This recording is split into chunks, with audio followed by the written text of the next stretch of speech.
Ya estamos casi en las 10 de la mañana, 12 grados la temperatura. Aquí en Montevideo, que veíamos, sigue inestable.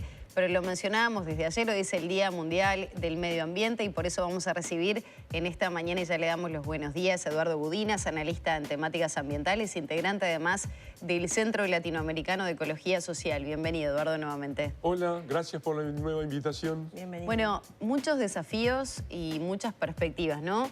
Recién veíamos en esos títulos que el presidente solicitaba acelerar algunas obras. Algunas de ellas tienen que ver, por ejemplo, con la planta de Arasatí, que tiene que ver con el suministro de agua potable para el área metropolitana. En ese sentido, ¿qué desafíos plantea el Uruguay particularmente, más allá después de enumerar a nivel global? ¿Cuáles son esos desafíos? Bueno, en el Uruguay, pensando esto, les proponía identificar 5 verdes que están rojos. Los 5 grandes problemas ambientales del Uruguay. El primero tiene que ver con esas declaraciones del presidente porque al tope de la lista del ranking es la problemática del agua. Como hemos dicho muchas veces en este espacio, aquí en Arriba Gente, se sufre una crisis muy severa de la calidad del agua. Todas las cuencas tienen contaminación en algún lado y la que está en naranja y rojo en casi toda su extensión es la del Santa Lucía, incluyendo la vertiente de Santa Lucía propiamente dicho y la vertiente del río San José. Entonces tenemos ahí una problemática muy seria en la calidad del agua, donde, como también hemos dicho en esta columna varias veces, la solución de Arasatí no es la mejor, es muy criticada por la academia, hace un aporte marginal de agua, tiene los problemas de lidiar con la salinidad del Río de la Plata y la calidad de agua del Río de la Plata. Pareciera ser que es muy difícil o casi imposible revertir la situación y que los esfuerzos estarían en mejorar la potabilización, ¿no? Los procesos de potabilización del agua para que accedemos las personas aquí en Uruguay. ¿Es correcta esa visión? En buena medida sí, y eso precisamente eso es parte del problema, porque hay una contracara de esto que es la importancia de la cuenca de Santa Lucía, la calidad de esos suelos, de esas aguas, de esos bañados, de esos bosques, de la vida que está ahí y de la gente que está ahí, que merece ser salvada y protegida en sí mismo. Porque si no se llegaría a una situación donde se permite el deterioro de nuestros cursos de agua e invertir millones y millones para después potabilizar lo que llega a la ciudad. Entonces, de alguna manera, la decisión del gobierno ha sido, sacrificamos el Santa Lucía, todas esas regiones de San José, Canelones y áreas adyacentes, y apostamos a asegurar un suministro de agua a Montevideo por si viene eventualmente una nueva riqueza, una nueva sequía. Ahora, Eduardo, ¿sacrificar qué significa? ¿Que no se va a generar mayores políticas de acondicionamiento de esa área? No hay medidas efectivas para acabar con la contaminación del área. Y esa contaminación Pero hay políticas que se han implementado en esa línea. Hay planes. El tema de las plantaciones, de la cantidad de distancia que tiene que haber desde las orillas del río Santa Lucía hacia arriba. Hay planes. Después, del plan a la acción hay un largo trecho. ¿No hay contralor? Y más en materia ambiental. El contralor más evidente está en la calidad del agua que nos llegaba.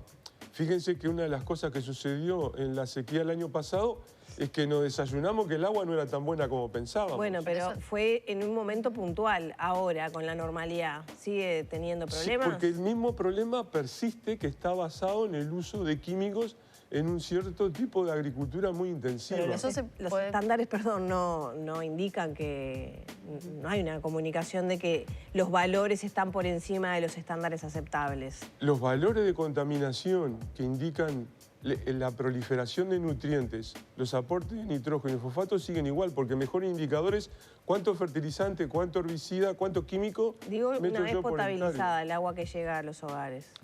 Sí, está bien como tú decís, pero vuelvo a lo anterior.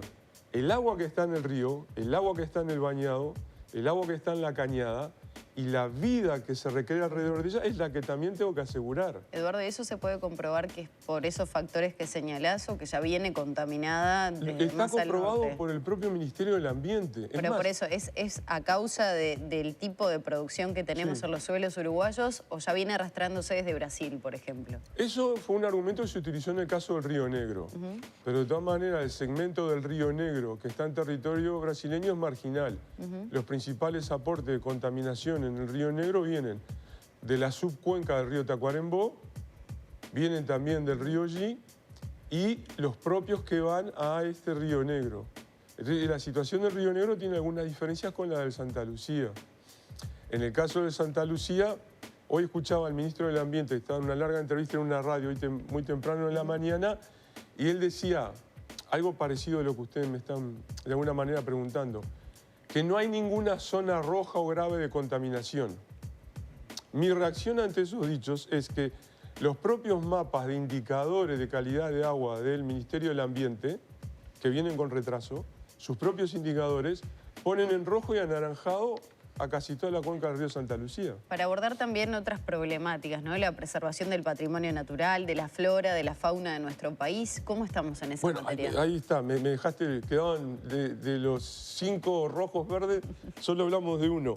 Me apresuro entonces. El segundo es preservar la fauna y flora del país. No tenemos avances. Seguimos siendo el país más atrasado de las Américas y probablemente del mundo en cuanto protegemos en áreas protegidas de conservación estricta. El tercero, para hacer la lista, tiene que ver con infraestructura y urbanización, que es un tema repetido, por ejemplo, aquí en los noticieros. Protestas vecinales porque o les hacen un complejo de viviendas, un complejo turístico, o van a desecar el bañado, muy evidentes en la costa platense y en la costa atlántica. Igual hay que quebrar una lanza con algunos proyectos que estaban previstos que se descartaron, ¿no? Pienso, por ejemplo, en la autopista que se iba a realizar y que finalmente se echó para atrás por cuestiones aparentemente medioambientales u observaciones. También la conexión de la perimetral con la Ruta 1, que atravesaba determinadas zonas que hay que preservar y que se evitó que pasaran por allí. ¿Eso es un avance en materia de políticas públicas? Algunos de ellos pueden ser avances, pero en Uruguay, como en los demás países de la región, hay lo que se llama la brecha. La brecha entre la gestión y el deterioro. Imaginemos un paciente enfermo, o sea, la brecha entre cuán enfermo estoy yo y cuán efectivo es el tratamiento para curarme. Entonces, mi situación de salud, o sea, la salud ecológica del país se va deteriorando y medidas como estas, a las que podemos sumar algunas iniciativas para manejo de residuos sólidos urbanos en diferentes localidades. Lo de los sorbitos de plástico que hizo el ministro Peña. Las bolsas de nylon. Las bolsas de nylon. Claro, son medidas que ayudan. Pero el deterioro del paciente sigue avanzando en cuestiones mucho más graves. ¿Qué tendríamos Entonces que esa hacer? distancia se va agrandando y cada vez es más costoso recuperarlo. ¿Y esto por qué es importante? Porque justamente el lema del Día del Ambiente hoy a nivel mundial incluye 3 dimensiones. Y una de ellas es la restauración ecológica, que significa el ambiente dañado, enfermo, deteriorado, lo tengo que comenzar a sanar. ¿Qué prioridades debería tener Uruguay en ese sentido para restaurar algunos aspectos? La primera, ambientales? así urgente, limpiar la cuenca del río Santa Lucía, acabar con un discurso que es medio infantil, donde, lo decía hoy el ministro, dice, bueno, el productor rural se me queja de que pierde plata si hace medidas de protección ambiental. Pero miremos la contracara. Yo pierdo plata en el famoso indicador Gudina, que es cuántas veces en el año tengo que cambiar el calentador dentro del calefón o del termotanque porque se me adhieren todas las sustancias calcáreas y tengo que cambiarlo. Entonces, ahí tengo la sociedad montevideana asume un costo por la contaminación que me genera otro. Hay un tema urgente con la protección de las áreas naturales y me quiero referir a otros 2 de esta lista. Uno es los mecanismos de estudio de evaluación de impacto ambiental. La prensa ha dejado en evidencia que se han otorgado permisos de facto porque el Ministerio no mandó su reporte técnico. Bueno, en ese sentido, por lo menos la última vez que tuvo el ministro Bouvier aquí, dijo que se estaba tratando de mejorar esa herramienta, de poner multas que fueran sumamente costosas para evitar este tipo de actuaciones y también cuestionó, Siempre por ejemplo, están al intendente evitando. de Maldonado, ¿no? Por el avance de algunos proyectos inmobiliarios. Lo están evitando, pero ese mecanismo es el que hablamos en la columna anterior que utilizaron en Río Grande do Sul, del permiso de hecho ambiental, que generó toda esta... contribuyó a esta debacle ambiental. Y el otro tiene que ver con el acceso a la información y la participación ciudadana, ¿no? Por ejemplo, en el caso del agua, Uruguay cuenta con un mecanismo que son las comisiones de cuenca, donde tienen que estar los vecinos, los sectores productivos y demás participando de eso. ¿Y eso está funcionando? A veces sí, a veces no, muy deterioradas en muchos sitios. Donde hay más conflictividad, tienden a quedar en segundo plano o no operar. ¿Con Arasatí ocurrió ese mecanismo de consulta popular, ese diálogo con vecinos, que hay esa herramienta? Todavía no. Están en una etapa, según relata el ministro, de evaluación. Pero el ministro ya ha dicho que ellos van a aprobar el emprendimiento sea como sea. Lo ha dicho públicamente. Claro, carece de valor entonces esas instancias donde no tiene incidencia lo que puedan opinar las comunidades. Las comunidades y sus propios técnicos, porque en Uruguay la evaluación del impacto ambiental finalmente es una decisión política.